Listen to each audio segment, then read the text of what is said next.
Sejam todos bem-vindos a mais um Café com Teia.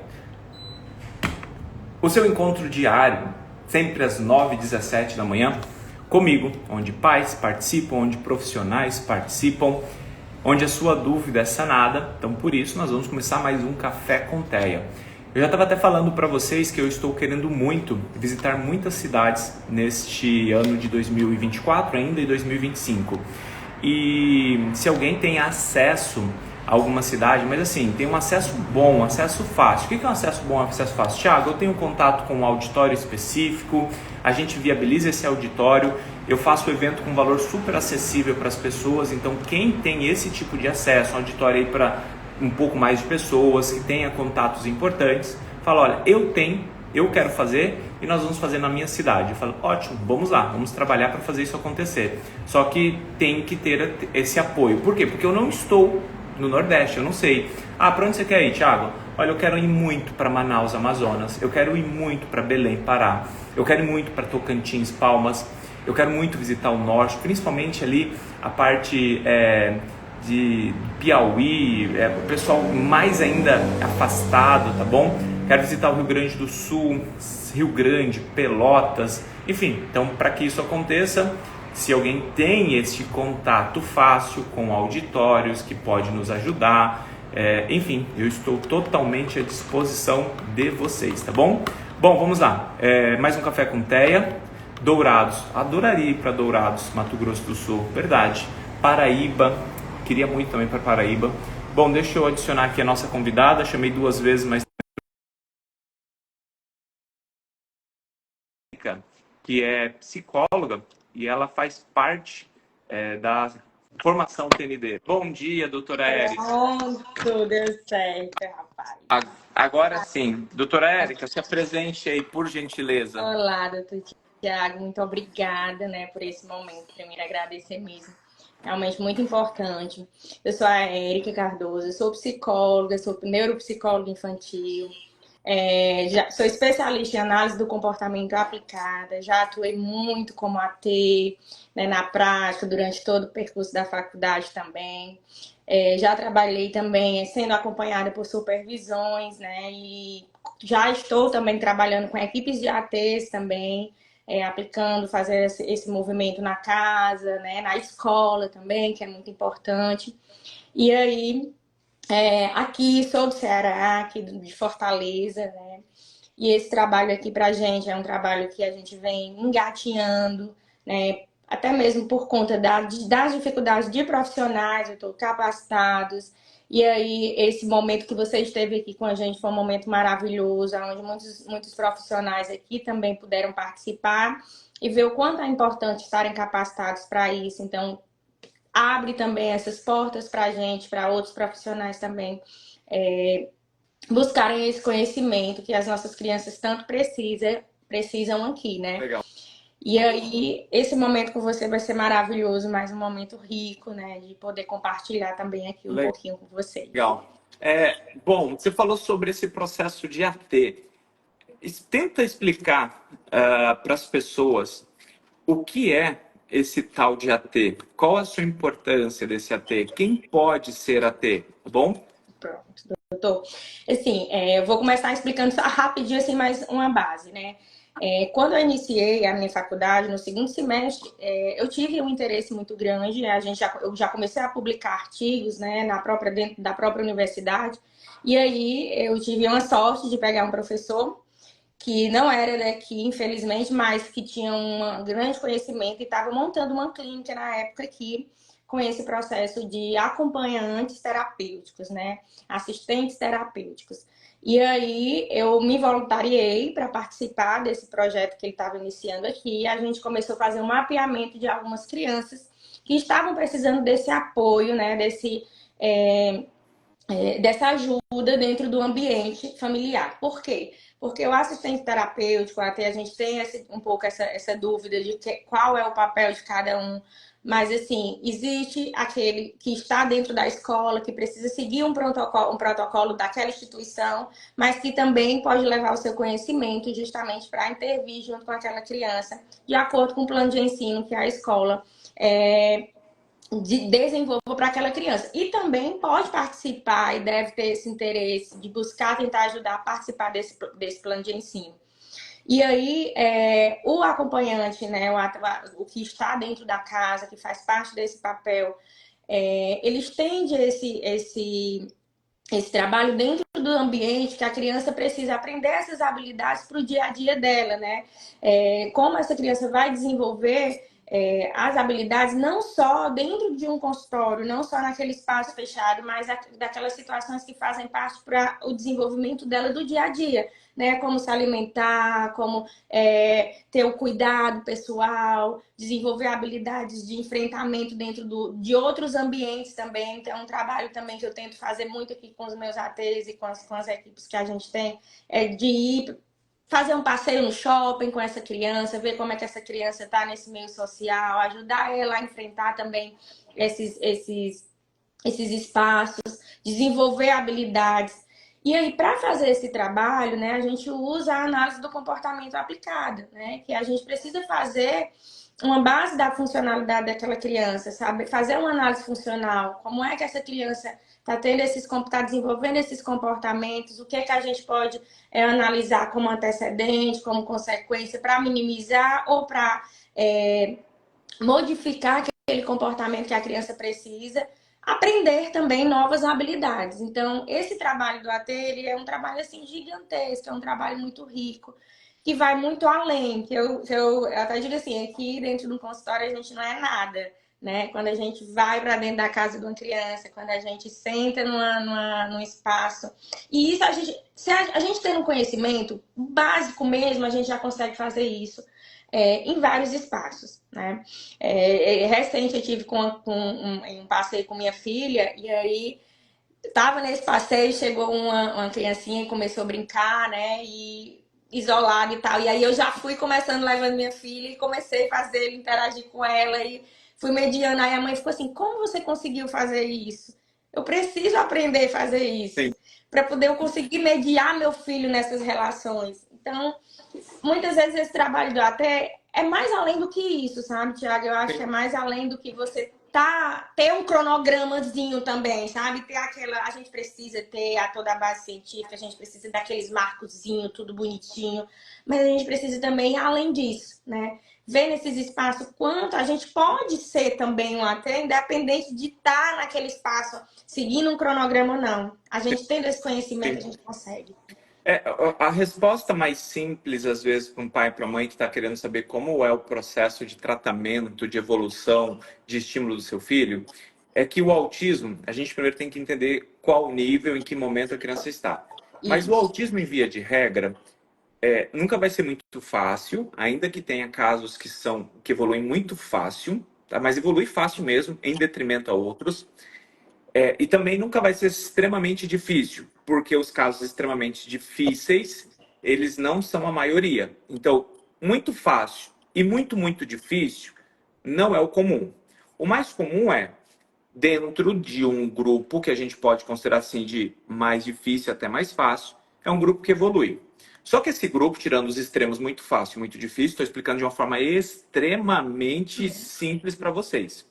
Esse grupo aqui ele depende de uma quantidade de terapia significativa. E esta quantidade de terapia, ela não basta em fazer, por exemplo, um fono, um TO e um psicólogo, ou 2 fonos, 2 TO e 2 psicólogos. Ah, mas meu filho evolui. Porque talvez ele é aquela criança que está lá na extrema ponta e que evoluiria mesmo se não tivesse terapia. Funciona assim, Thiago? Tem criança que se não fizer nada, só não fizer caca na vida dela. O que é não fazer caca? Não deixa na televisão o dia todo, brinca bastante com ela, arruma o sono, organiza o horário de acordar, organiza o horário de comer, para de dar porcaria para ele comer, ela vai evoluir. Existe sim esse autista? Existe sim. Bom, mas a maior parte desse grupo que eu estava explicando aqui, ele necessita de uma carga terapêutica alta. E essa carga terapêutica alta, ela é inviável ser realizada por profissionais super capacitados o tempo todo. Então vamos imaginar, a doutora não pode ficar com um paciente 4 horas por dia. Porque se ela fica 4 horas por dia com um só paciente de segunda a sexta-feira, ela atende 2 pacientes por dia. E esse conhecimento que ela retém para supervisionar, para coordenar, ele acaba sendo pouco utilizado. Então, o que é mais sábio na maior parte dos casos, nesse grupo aqui que eu falei? A gente vai estender o tratamento desta criança para o seu ambiente natural, muitas vezes dentro de casa, na escola, e quem replica esse processo é isso que nós chamamos de AT, assistente terapêutico. O assistente terapêutico pode ser a mãe? Pode. É preferível? Não, não é preferível. Não tem opção? Ótimo, é a mãe. Ontem eu atendi uma criança de 4 anos e 6 meses. Essa criança de 4 anos e 6 meses, eles moram numa cidade perto de São José do Cedro, uma cidade de 3.000 habitantes. Qual é a chance da gente conseguir um assistente terapêutico? Nenhum. E essa mãe, ela se dedicou tanto no processo, que inclusive é a menininha que está nos meus stories. Quem tratou ela foi a mãe, 4 anos e 6 meses. E aí, Thiago, isso é o ideal? Não. O que essa mãe fez? Essa mãe fez as capacitações, as formações que a gente orientou. Essa mãe, quando foi lá na PAI, ela pegou a orientação da fono, da TO, da psicóloga e replicou dentro de casa. E aí ela estende o seu conhecimento. Thiago, isso é fácil? Não. Mas assim, no final das contas, pai e mãe de autista tem muita opção? Não. Então vai difícil mesmo, vai sendo difícil. Acontece que, se você não parar para se dedicar a estudar esse processo, por que as pessoas falam assim, eu não sei por que eu não consigo? Lógico, se eu pedir para você fazer equação de segundo grau, se eu pedir para você fazer fórmula de Bhaskara, se eu pedir para você explicar para mim teoremas de Pitágoras, você consegue responder? É claro que não. Por quê? Porque você não estuda esse troço, você não vive esse troço e você não vê aplicabilidade nesse troço.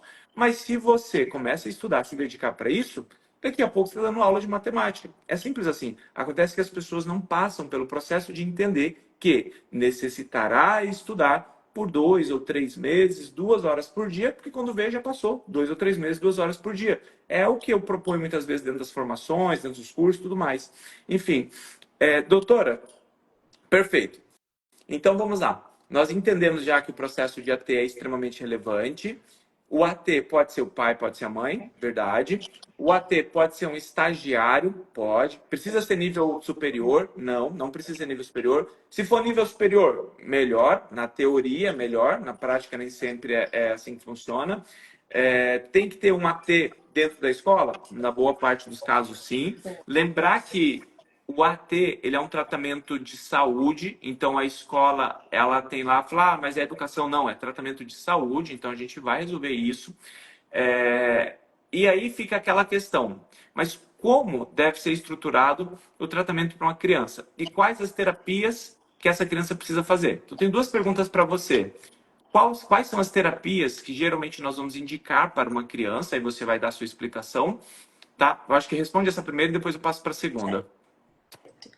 Quais são as terapias? A gente precisa, né, que nem você falou, né? A gente precisa investigar qual é o nível que a criança, né, de suporte que aquela criança precisa, qual é a extremidade que ela tá, para poder aí sim a gente pensar, porque muitas vezes, às vezes chegam mães buscando até, eu já fui para vários profissionais e meu filho tá, calma, vamos ver o que ele tá fazendo aqui, né? E aí eu pego muito a dica que eu aprendi muito com você, doutor. Vamos ver como é que tá esse básico dessa criança, vamos estudar esse básico, se está sendo bem feito, porque às vezes as crianças estão cheias de terapias, mas está tudo desorganizado e é terapia por cima de terapia, atividade extracurricular por cima de atividade, demandas intensas para aquela criança de dentro da escola, isso aqui, quando na verdade precisa organizar realmente esse básico, né? Então, a gente começa fazendo essa análise, vendo como é que está esse desenvolvimento dessa criança, né? Geralmente, como é que eu faço aqui, né? A gente pega todo esse mapinha da criança. Eu, como eu sou neuropsicóloga, eu gosto de fazer a validação em alguns testes, até para mim saber como é que está essa criança em nível de aprendizado, de dificuldade, comportamentos inapropriados, como é que está essa criança de fato. E aí, a partir daí, eu vou fazendo essa orientação. Então, vamos lá para o básico, como é que está sono, como é que está a alimentação, né? Depois a gente vê qual a terapia que a gente vai iniciar, como é que está o aba dela, como é que está sono, como é que está... Então, a gente vai mantendo de acordo com o desenvolvimento que aquela criança está necessitando daquele momento. Até porque se a gente pegar tudo, a gente não vai saber qual é o que está fazendo efeito de fato, né? O que está sendo bom e o que não está. Apesar de todas as terapias elas terem a sua funcionalidade, terem a sua importância, mas eu acho que o importante é saber qual é o momento da terapia, né? Qual é o momento que aquela terapia vai realmente surgir aquele efeito que aquela criança está precisando. Então, inicialmente aqui, quando eu faço a avaliação da criança, né, o mais comum que eu encontro dentro da base é a gente inicia com a terapia aba, a gente, até mesmo porque vem isso também, a gente tem um feedback muito bom aqui dos neuros aqui, do doutor José Leandro, do doutor André Cabral, então são neuros que a gente tem o André Pessoa, que a gente vai tendo essa comunicação muito bacana. Então, eles trazem também dentro dos próprios diagnósticos já deles a necessidade daquela criança. Então, a gente vai adequando, vamos começar assim, vamos para o ABA, vamos para a escola, ver como é que está o suporte dessa criança dentro da escola, vamos para a fono, né? Vamos também ver se aquela criança tem alguma dificuldade motora inicial, se precisa iniciar com a fisioterapia, porque muitas vezes para ir para a TO com a terapia com a parte física muito desorganizada, a gente precisa também alinhar qual é o melhor momento, até para aquela terapia não ser aversiva para aquela criança. Então, as terapias, elas têm uma sequência. Eu vejo dessa forma e tento replicar isso aqui, até porque a gente vê resultados quando a gente consegue organizar, né? Então, Perfeito. dentro desse caminho, E né? como é que uma mãe pode saber se a terapia está sendo de qualidade? Quais são marcadores para essa mãe saber se a terapia está sendo de qualidade? Olha, doutor, assim, o que que a gente começa... primeiro, como a gente está sempre fazendo essa análise, né? Então, a cada 3 meses eu faço realmente reaplico alguns testes. Os profissionais que a gente tenta, pelo menos da minha equipe, eu tento, mesmo que não seja fono, TO, daqui da região, tento essa comunicação, peço também para eles analisarem nesse marco, né, dos testes e também a gente fazer, né, esse acompanhamento, ver como é que está sendo replicado no dia a dia, no campo natural dessa criança. Se essa criança está respondendo positivamente, né, o percurso, o marco, a gente tendo a faixa do marco do desenvolvimento, deixa, acho que travou aqui.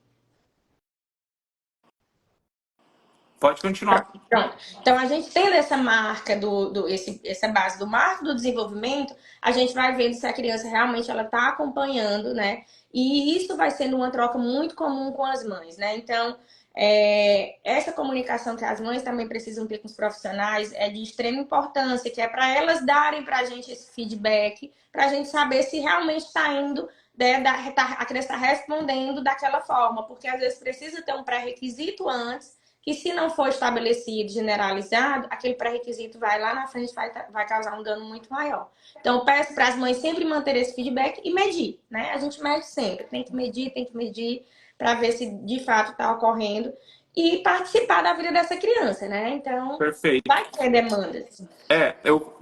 Assim, vamos imaginar que a família esteja com uma boa equipe terapêutica. Para a gente avaliar se essa equipe terapêutica é boa, o primeiro passo tem que ter avaliação. Sem avaliação não é tratamento. E a avaliação, ela não pode acontecer uma vez por ano. Então, se a família lá entrega a avaliação uma vez por ano, tá errado. No autismo, essas avaliações, assim, de grandes avaliações, devem acontecer a cada 4, 6 meses, estourando. Eu faço com Agora, 3, doutor. avaliações mais curtas e pontuais, elas precisam ser feitas a cada 2, 3 meses. Então, grandes avaliações eu até entendo, porque o processo, sei lá, depender do que está avaliando, do tanto que está avaliando, a gente fala, olha, 4 meses já está ficando longe, tá? Então, se a sua equipe terapêutica não lhe dá avaliações a cada 3, 4, 5 meses, a chance disso estar errado é muito grande. Não existe bom tratamento sem boa avaliação. Porque parte do princípio que para eu tratar eu tenho que mensurar os prejuízos. Se eu não consigo mensurar os prejuízos, eu não consigo tratar exatamente o que eu quero.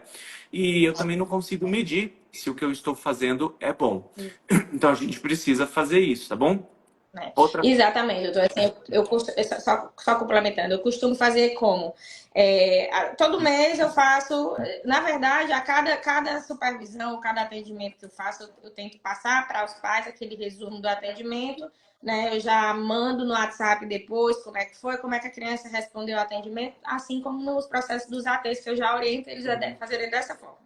Com Exato. o mês, geralmente eu já marco com os pais. Então, eu sento com eles mesmo. Eu preciso sentar com eles aqui na minha sala e discutir: olha, esse mês foi bom, mas a gente precisa melhorar nisso, a gente pode avançar nisso. Com 3 meses, eu já passo uma avaliação. Então, eu já estou reaplicando testes com a criança aqui dentro da sala para poder já reavaliar e passar isso para os pais. Olha, não deu certo isso. Procura o neuro que a medicação talvez não esteja ajudando nessa parte. Vamos tentar ver isso aqui.